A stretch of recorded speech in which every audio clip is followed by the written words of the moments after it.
Jawaan Taylor, one guy who anticipating that a little too much. I don't think the anticipation is not really what he's getting flagged for. It's the alignment. And something we talked about a couple weeks back after the week one where everyone's making such a big deal about his alignment. Something that the guy never really got called for before he came to Kansas City, but now he's in the spotlight wearing red. He's got a target on his back from the officiating. Do you think the calls are fair, JD? I know a couple weeks back you said, yeah, he's moving early, and he's not getting flagged for the false start. It's the alignment. What do you think about is his alignment that bad? Greg Olsen even called it out when he threw that touchdown at MVS. He was like, whoa. He's like, I don't even think it was bad here. I think he was fine. I think he was lined up properly here. I know, but he's looking from you can't hardly see it. You can't see their vantage point from the sideline judge. The rules are the rules, right? And I'm sure, like you said, he's been told this several times. Hey, look, work on your alignment, get your alignment right. So I don't know if that was like taking him out was like one of those like, hey, look, you're gonna sit here for a second. Like, this is ridiculous. We don't have to keep telling you this. And I don't want to make it like it's controversial. Like it might be like, yo, coach, like I'm, shoot. He's like, you know what? Fine. You want to listen? We done told you this.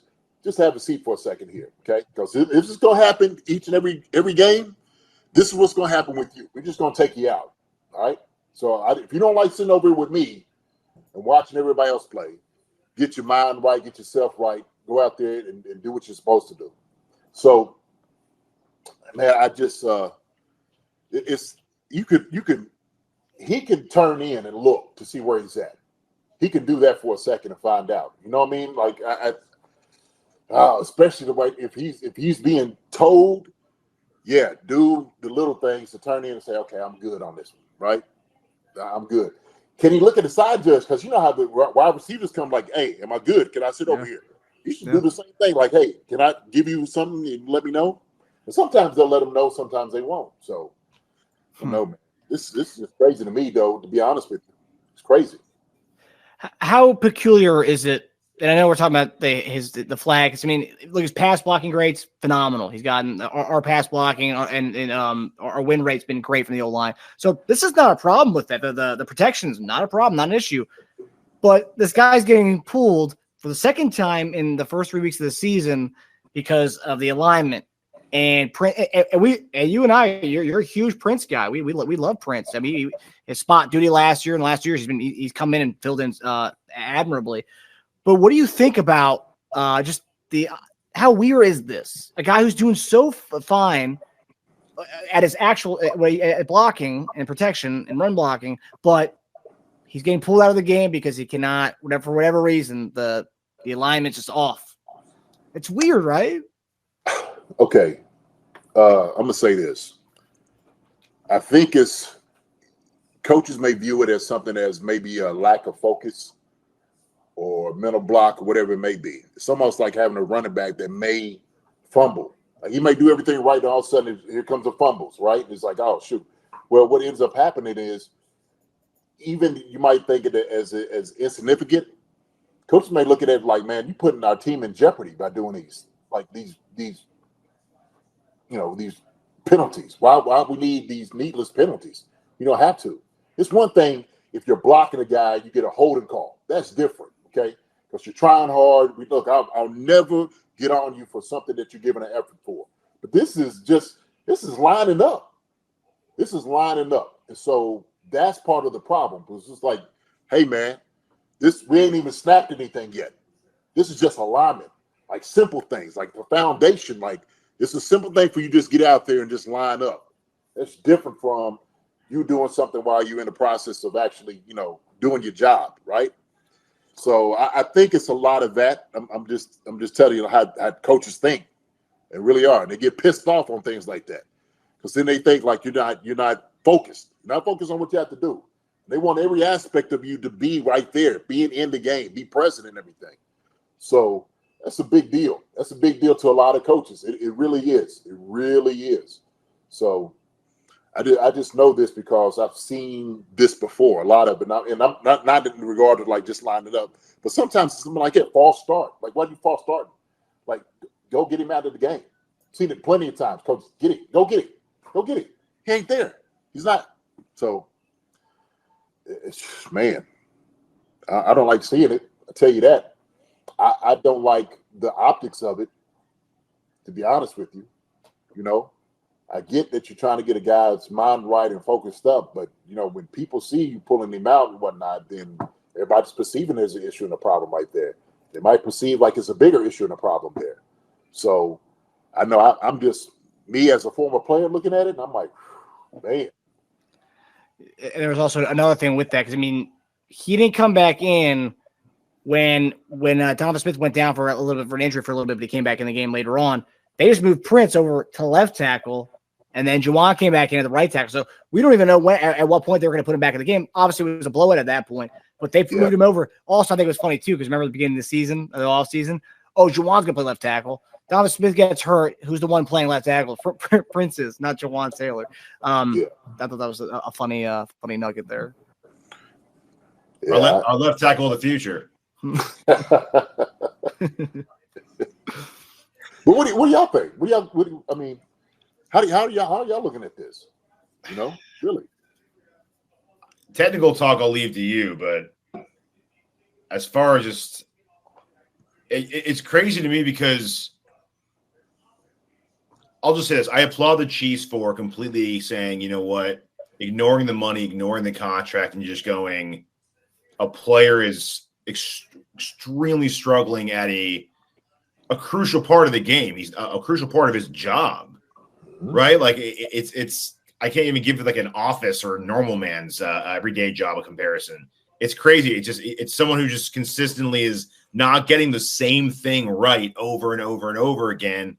And they're just saying, screw it. I don't care what he makes, man. He needs to come off the field. You need to get it corrected. Just think about it. I'm not blaming it on him, but if he doesn't do that, if he doesn't have that penalty on the MBS play, we score, Mahomes doesn't get rolled up on. It's just the stupid stuff that can happen in an NFL game if you take too many snaps that are unnecessary. You don't need to. We didn't need to take that snap. It should have been a touchdown. I know Greg Olsen said he couldn't really see it there, but I think what he said afterwards is like they're watching you, big guy. Like it just means like you can't even be close about it right now. Right. Don't even like. I know you think you're lined up fine, but dude, I've done this a million times. You kidding me? I never get called for that. It doesn't matter right now. You and close calls are not being called the way you want. They're close calls are going to be called away from you right now. It's like a guy who's being targeted in basketball, right? Like he's not. You got to lay off a little bit on defense. The reaching they're going to call you for right now. You have 5 fouls. Don't mess with it right now. Keep your hands up. Make sure go over and beyond. You're not going to get called, dude. When you're getting called for this as much as he is, don't even chance it. Just get. I mean, go an extra step forward if you have to. Even like that's it. That's all. It's crazy, man. That is, man, and that's a great point of it. That's because taking a touchdown off the board, it's like, what if this was a crucial play that we needed? Yeah. Okay? Like we need to understand the consequences of what's going on here. The gravity of the situation. Yeah, we're beating them by X amount of points at this moment. But if it's in a playoff game, to go to the Super Bowl, you need to understand how serious this is. And when I told you, like the little things, it's the little things that take care of the big things. Little things such as this, like, we heard of what's the name of, I can't think of, oh my gosh, the coach for UCLA. Chip Kelly? No, from back in the day. Jim Moore Jr.? No, it's up there. John Wooden? Yeah. When he was talking about, hey, when you come in, I'm going to teach you how to tie your shoes. We're not going to go out here and shoot ball, and we're not going to practice. We're going to know the little things. And it was like Bill Walton was like, man, why are we tying our shoes? Why are we doing these different things like that? He said, because these little things right here matter. They matter.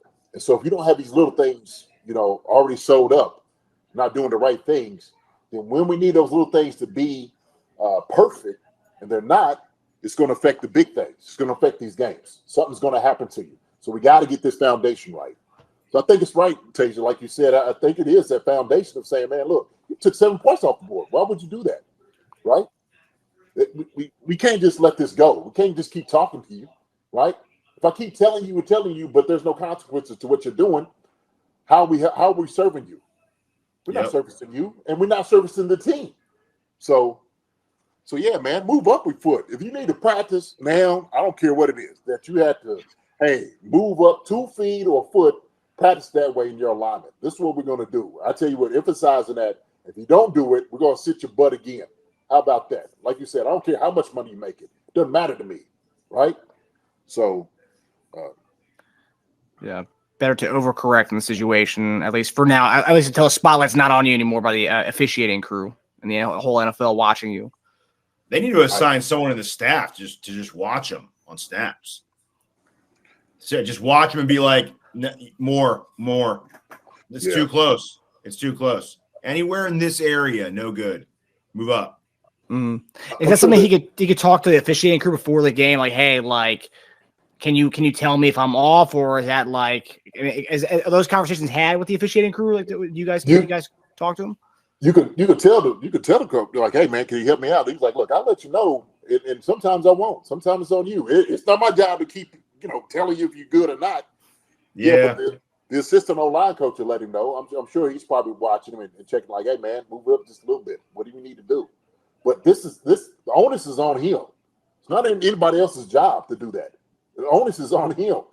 Get up there, get lined up, okay, and go kick somebody's tail. That's what you're supposed to do. That's what we're paying you for. So we ain't paying $80 million for you to be outside, in the bad alignment, right?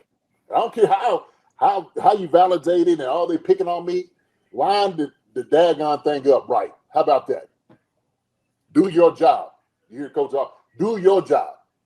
Don't worry about everybody else's. Do yours. So he'll get it corrected. I know he will. He'll get it corrected. But he has 8 of our 18 penalties this season. Damn. 8? Yeah, he had 5. I believe he had 5 against Jacksonville. He had 2 today, and then he had 1 against the Lions. Not all the same penalty, but in general, those. I mean, right. Like I said, effort penalties. I don't really. Hey, man, look, you're giving an effort here. Sometimes these things happen as far as holding and whatnot, as long as it's not blatant. But lining up issues, false start issues. That's a problem. That's mental focus. That's focus. Yeah. Do you think was it Andy's call to take him out of the game when something like that happens, right, JD? Is that Andy Heck, our O-line coach, saying, "Hey, like let's pull him out, let's get him right," or something like that? Because they said last time they wanted him that when they pulled him out, it was more like, "Hey, like a kind of a reset, and then get your mind right, then go back in there again." And I don't think he had any false starts or anything the last time that they did this. I'm sure that has been talked about. They make a move. I'm sure Andy would, sign off on it. I mean, you got to go through Andy on anything before you bring. He wants to know. Right. I'm sure if Andy's sitting over there like, hey man, why is he out of the game? Right? Because I'm not asking you to bring him out of the game because you pissed at him. Okay, not lining up. I want him protecting Patrick Mahomes. Okay, that's why we're paying $80 million. Not because you have a personal vendetta, but if it's already been talked about, like, look, man, if he gets out of line, he does this, man, pull him out. Yeah. Focus again. So, yeah, that goes from the top on down. There, nothing's being done without any of them knowing. It's just that's how it works. That's it. And I will say, like, going from the first game of the season to now, he's cut down on the whole getting off the ball a little fast. Yeah, I didn't get a call for that. And I was watching the game today. I didn't really see it. It wasn't as blatant as it was maybe that first game. As Lane Johnson always does, it wasn't as blatant as that. But yeah, I mean, he's fixed that at least. Now he's got to fix this other part, and I think we won't be seeing him pulled out of the game anymore. At least, hopefully. Hopefully, yeah. And if he does, it's a good thing. It's in a 34-0 blowout. If he is getting pulled out. Right. Yeah. Hi, everybody. Thanks for watching. Subscribe here to get the latest from the show. Also, be sure to check out the best clips from Chief Concerns. And if you prefer to listen to the show, subscribe and follow us on Apple Podcasts, Spotify, and anywhere else you get your podcasts.